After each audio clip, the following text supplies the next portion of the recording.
my opinion, for us to withdraw from that effort would mean a collapse not only of South Vietnam, but Southeast Asia. So we're going to stay there. The United States is therefore prepared to assist any member requesting assistance in defense of freedom. The American people cannot and should not be asked to support a policy of war and peace unless they know the truth about that policy. I need you like a hole in the head. In the early 1960s, the world was a place facing a dark and uncertain future. The youth of America were being sent to fight and kill, and to be killed, in the far-off jungles of Vietnam, for what they didn't know. And the threat of an all-out nuclear war cast a grim shadow over everyone's lives.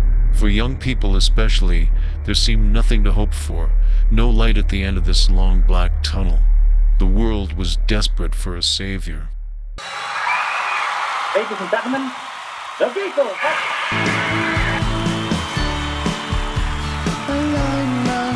When the Beatles played The Ed Sullivan Show on February 9th, 1964, the show was watched by an estimated 73 million people. The almost religious fervor that had gripped their fans came to be known as Beatlemania and described the scenes of adulation that attended the band's concert performances.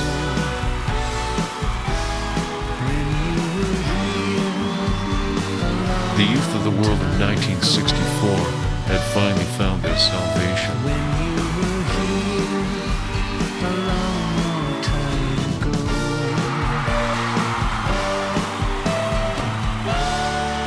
I snuck into the concert. I walked in at about 4 o'clock in the afternoon.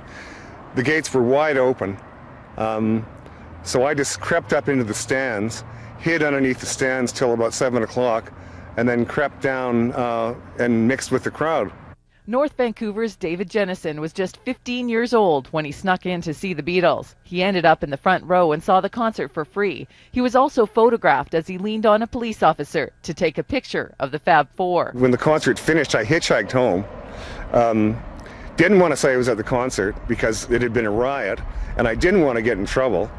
And so I just said I got lost. And, you know, I got lost at the P&E, spent all my money, had a hitchhike home, blah, blah, blah, whatever. The next morning, the province has a full-page picture of me on the front page with my camera on top of a policeman's hat. And so my cover was blown. It's been a hard day's night, and I've been working like a dog. Well, in Hungary, this was forbidden by the communist system. That to play or to, you know, they made fun of it, and they, you know, so to get a direct access, the first time, first hand to see and hear and understand the Beatles, that was probably my greatest mission in life. The next song we're going to do is another oldie for us, and it's called She Loves You. 1, 2. She loves you, yeah, yeah, yeah. Hungarian photographer Denis Devenyi and his wife Margaret had recently moved to Vancouver when they went to the Empire Stadium and took this home video of the Beatles. It's video that's never been broadcast before. It was just an incredible thing in Vancouver to have anything cultural as that significant, as if we were a world-class event happening, but we were part of that. And that's fantastic. As soon as they came to the stage, the Beatles, this incredible shrieking, shouting started.